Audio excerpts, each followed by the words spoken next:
Hello everyone, welcome to are tutorials. Friends, ఈ వీడియోలో మనం తెలంగాణకు సంబంధించి న్యూస్ పేపర్లో పబ్లిష్ అయిన ఇంపార్టెంట్ అప్డేట్స్ని గురించి అయితే మనము ఈ వీడియోలో తెలుసుకుందాం. వీడియో చూస్తున్న ప్రతి ఒక్కరు కూడా వీడియోకి లైక్ చేసి మీ సపోర్ట్ తప్పకుండా తెలపండి. సో ఇక్కడ ఫస్ట్ అయితే 588 మందికి నియామక పత్రాలు. పిఆర్ఆర్డి శాఖలో కారుణ్య నియామకాలకు గ్రీన్ సిగ్నల్ అంటూ దిశ పేపర్లో పబ్లిష్ అయింది. 19న నియామక పత్రాలు అందించనున్న సీఎం రేవంత్ రెడ్డి. 9 ఏళ్లుగా పెండింగ్లోనే రిక్రూట్మెంట్. సర్కార్ నిర్ణయంపై పలువురు హర్షం అంటూ ఈ విధంగా రావడం జరిగింది. విధి నిర్వహణలో మరణించిన ప్రభుత్వ ఉద్యోగులకు రాష్ట్ర సర్కార్ గుడ్ న్యూస్ చెప్పింది. పంచాయతీరాజ్ గ్రామీణాభివృద్ధి పిఆర్ఆర్డి శాఖలో కారుణ్య నియామకాల కోసం ఏళ్ల తరబడి ఎదురు చూస్తున్న 588 మంది ఉద్యోగార్థులకు నియామక పత్రాలు అందించడానికి రంగం సిద్ధం చేసింది. వారికి ఈ నెల 19వ తేదీన రవీంద్ర భారతిలో కారుణ్య నియామక పత్రాలను CM Revanth Reddy అందజేయనున్నారు.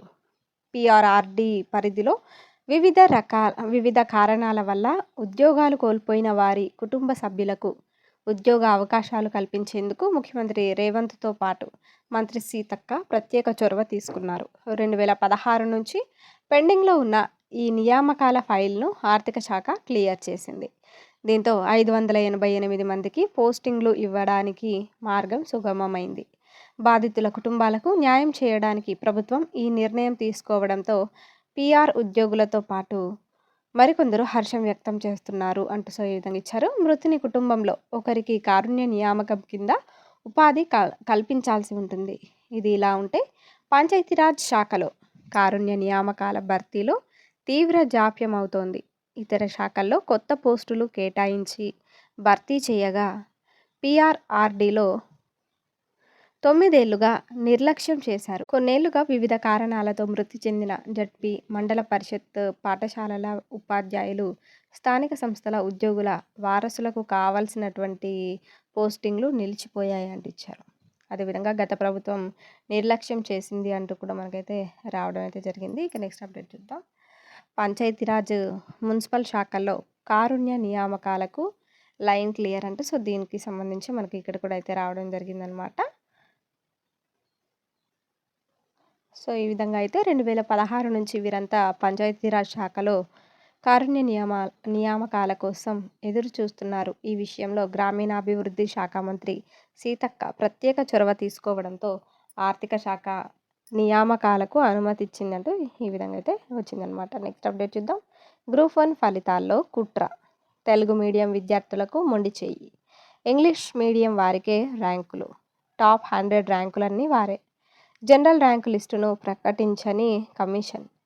English blue ప్రింట్ను translate చేసిన టీజీపీఎస్సీ.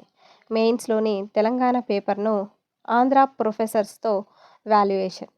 4-5 పేపర్ల మూల్యాంకనం పైన అనుమానాలు. ఒక్కో వాల్యుయేటర్కు రోజుకు 80 పేపర్ల మూల్యాంకనం. మెయిన్స్ పరీక్షలో ఒక్కో ప్రశ్నకు 10 మార్కులు. ఒక ప్రశ్నకు జవాబు 2-3 పేజీల్లో. మూల్యాంకనం కేవలం 25 సెకండ్లలోనే పూర్తి.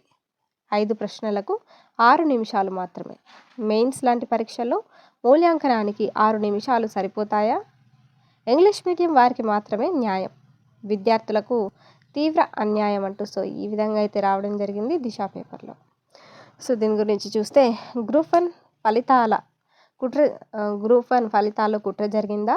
అందుకే జనరల్ ర్యాంక్ లిస్టును విడుదల చేయలేదా? మూల్యాంకనం జరిగిన విధానంలోనూ లోపాలు ఉన్నాయా అంటే మేధావి వర్గాల నుంచి అవుననే సమాధానం వినిపిస్తుంది. ఇటీవలే గ్రూప్ 1 ఫలితాలను టీజీపీఎస్సీ విడుదల చేసింది.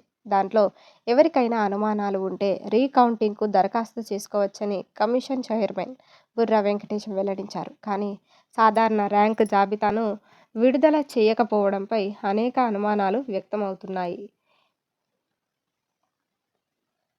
ఇంగ్లీష్ మీడియం 7,800 మంది విద్యార్థులు తెలుగు మీడియంలో రాశారు. మరో 9 మంది ఉర్దూలో పరీక్షలకు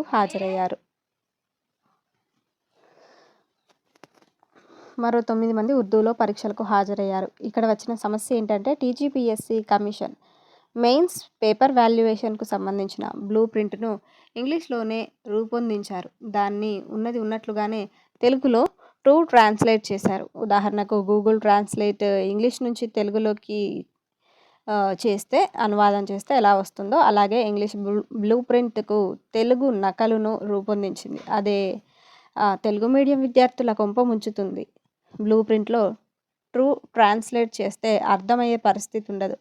బ్లూ ప్రింట్లో ఉన్న సమాధానానికి సరిపోలే అవకాశం ఉండదు. దాంతో వారికి అన్యాయం జరిగే అవకాశాలు మెండుగా కనిపిస్తున్నాయి. ఇదే సమయంలో మరో సమస్య వారి పాలిట శాపంగా మారింది. వేరే రాష్ట్రాలకు సంబంధించిన ప్రొఫెసర్లతో పేపర్లను దిద్దించారు. ఉదాహరణకు మెయిన్స్లోని 6వ పేపర్ తెలంగాణ, దాన్ని ఆంధ్ర ప్రాంతానికి చెందిన ప్రొఫెసర్లతో మూల్యాంకనం చేయించారు. ఆంధ్ర ప్రాంతానికి చెందిన ప్రొఫెసర్లకు తెలంగాణ పేరుతో అంత భావోద్వేగ సంబంధాలు ఉండవు. కానీ తెలంగాణ ప్రాంతానికి చెందిన ప్రొఫెసర్లతో మూల్యాంకనం చేయిస్తే సమాధానానికి సంబంధించిన పూర్తి అవగాహనతో మూల్యాంకనం జరుగుతుంది. కానీ బ్లూ ప్రింట్లోని సమాధానానికి అభ్యర్థి జవాబును పోల్చితే ఖచ్చితంగా సరిపోలే అవకాశం ఉండదు. ఉద్యమం సాగిన విధానంపై తెలంగాణ ప్రాంత ప్రొఫెసర్కు పూర్తి స్థాయిలో పరిశీలించి మార్కులు వేసే అవకాశం ఉండేది. ఇది కూడా వారికి ఇబ్బందికరంగా మారిందంటూ ఇచ్చారు. అదేవిధంగా 4, 5 పేపర్ల మూల్యాంకనం పైన కూడా అనుమానాలు ఉన్నట్లుగా కూడా ఇచ్చారనమాట. మెయిన్స్లోని 4, 5 పేపర్ల మూల్యాంకనం పైన అనుమానాలు ఉన్నాయి. 5వ paper science and technology, data interpretation. ఈ సబ్జెక్టు ఎప్పటికప్పుడు ప్రపంచవ్యాప్తంగా మార్పులు చోటు చేసుకుంటూ ఉంటాయి. అయితే ఇక్కడ మూల్యాంకనం చేయించిన విధానం కూడా విమర్శలకు తావిస్తుంది. కమిషన్ వాల్యుయేషన్ను అసిస్టెంట్ ప్రొఫెసర్లకు అప్పగించింది. ఇక్కడ విషయం ఏంటంటే గ్రూప్ 1 స్థాయి పేపర్ దిద్దే క్రమంలో ఎంతో అనుభవం, నైపుణ్యం ఉన్నవారు ఉండాలి. ఎందుకంటే వారు రేపు రాష్ట్ర పరిపాలనలో అత్యంత కీలక పాత్ర పోషించబోతున్నారు. 5వ పేపర్లోనే అంతర్భాగమైన ఇన్ఫర్మేషన్ టెక్నాలజీ. ఈ అంశం డిగ్రీ పరిధిలో ఉండదు. వీటిలో అసిస్టెంట్ ప్రొఫెసర్లకు పరిజ్ఞానం ఉండే అవకాశం లేదు. కంప్యూటర్ సైన్స్ ఫ్యాకల్టీలో ఉంటుంది. కానీ అసిస్టెంట్ ప్రొఫెసర్లకు పూర్తి స్థాయి అవగాహన లేకపోవడంతో వారు ఏ రకంగా ఈ పేపర్లను దిద్దుతారు అనేది నిరుద్యోగుల ఆవేదన. 5వ పేపర్ కూడా ఇదే పరిస్థితిని ఎదుర్కొంటుంది అంటూ ఇచ్చారు. అదేవిధంగా ఒక్కో వాల్యుయేటర్కు రోజుకు 80 పేపర్ల మూల్యాంకనం అంటూ ఇచ్చారు. అయితే ఈ 80 పేపర్లను 8 మూల్యాంకనకర్తకు వాల్యుయేషన్ చేసేందుకు ఒక్క రోజుకు 80 పేపర్లను అందిస్తారు. దాంట్లో రోజంతా పని చేసినా కూడా 8 గంటలకు మించదు. 8 గంటల్లో ఒక్క వ్యక్తి 80 పేపర్లను దిద్దడం సాధ్యమవుతుందా అంటే అయ్యే పరిస్థితి లేదు. పైగా ఈ 8 గంటల్లోనే లంచ్, ఇతర బ్రేక్ వ్యవహారాలను కూడా కలుపుకొని చూడాల్సి ఉంటుంది అంటే సో ఈ విధంగా అయితే ఇచ్చారనమాట. అదేవిధంగా మెయిన్స్ లాంటి మూల్యాంకనం ఇలానా అంటూ ఇచ్చారు మనకు. అదేవిధంగా మెయిన్స్ లాంటి మూల్యాంకనం ఇలానా అంటూ కూడా ఇచ్చారు. ఇంకా జనరల్ ర్యాంక్ లిస్టును ప్రకటించని కమిషన్ అంటూ కూడా మనకైతే ఇచ్చారనమాట. సాధారణంగా ఏ పరీక్ష ఫలితాలు ప్రకటించినా మార్కులు, రిజర్వేషన్ ఆధారంగా సాధారణ ర్యాంకుల జాబితాను రూపొందిస్తారు. కానీ టీజీపీఎస్సీ మాత్రం ర్యాంకులను ప్రకటించలేదు. కేవలం అభ్యర్థి లాగిన్ ద్వారా మాత్రమే మార్కులను తెలుసుకునే అవకాశం ఉంటుంది. ఒకవేళ అనుమానాలు ఏమైనా ఉంటే రీకౌంటింగ్కు మాత్రమే అవకాశం ఇచ్చారు. నిజానికి తెలుగు మీడియం అభ్యర్థులకు న్యాయం జరగాలంటే తిరిగి మళ్ళీ మూల్యాంకనం చేయించాల్సి ఉంటుంది. కానీ వ్యూహాత్మకంగా టీజీపీఎస్సీ కేవలం రీకౌంటింగ్కు మాత్రమే అవకాశం ఇచ్చింది. దానిపైన కూడా అనుమానాలు రేకెత్తుతున్నాయంటూ ఇచ్చారు. గ్రూప్ 2లో మాత్రం అందరి ర్యాంకులను ప్రకటించింది. ఎవరి ర్యాంకునైనా పరిశీలించే అవకాశం ఉంది. కానీ గ్రూప్ 1కు వచ్చేసరికి మాత్రం ఆ అవకాశం లేదు. ఎందుకు అవకాశం కల్పించడం లేదని అభ్యర్థులు ప్రశ్నిస్తున్నారు అంటూ తెర వెనుక ఏదో జరుగుతుంది అనేందుకు ఇదే నిదర్శనం అని వారు ఆరోపిస్తున్నారు అంటూ ఇచ్చారనమాట. ఇక నెక్స్ట్ అప్డేట్ చూస్తే గ్రూప్ 1 ఫలితాలు తెలుగు మీడియం అభ్యర్థుల కంట్లో మట్టి అంటూ ఇచ్చారు. మరోమారు మూల్యాంకనం చేయాల్సిందే. ఉర్దూ మీడియం అభ్యర్థుల మార్కులను బహిర్గతం చేయాలి.